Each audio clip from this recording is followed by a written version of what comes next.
Chad's military ruler, General Mahamat Idriss Deby Itno, has been nominated as the country's transitional president. He will now govern the country for a non-renewable term of 2 years transition period until elections. The decision was made at the end of a government-organized national sovereign inclusive dialogue, which opened on August the 20th. The appointment also marked the end of the Transitional Military Council, which took over in April 2021, and expansion of transitional parliament. It also allowed the former junta members to contest in the future transitional elections. The forum was boycotted by key opposition political parties, armed rebel movements, and civil society groups.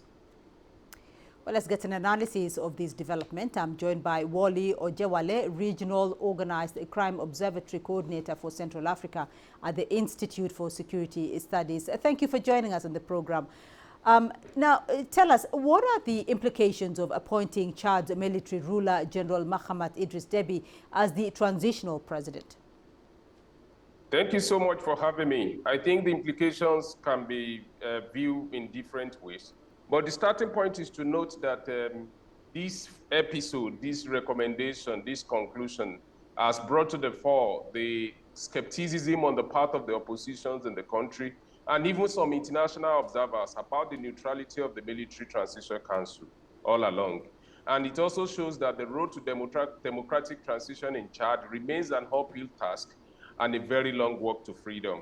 And the overarching objective is perpetuation of a political dynasty in Chad, which is the family of Idriss Deby Itno, and then his other cronies who have captured the state over the years. So what is the legitimacy, though, of the forum's recommendation, given that it was boycotted by key opposition political parties, armed rebel movements, and the civil society groups? The legitimacy crisis has been evident all along, like I said earlier. And it's the fact that you will see that the process has been largely micromanaged and completely detached from the wider opinion of the general public, particularly the civil society organizations and the opposition political party.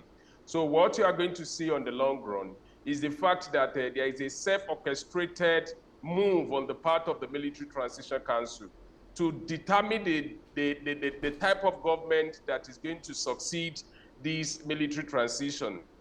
And the overarching objective is to make sure that democracy is deliberately teleguided to suit their purpose in Chad, because they want to perpetuate themselves in power. So what you are going to see is a perpetuation of democratic coup, which gives a self-styled democracy.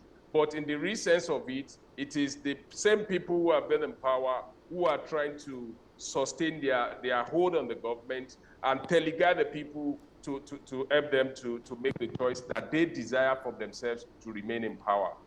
All right. Wole Ojewale joining us there via Zoom from Dakar in Senegal. Thank you.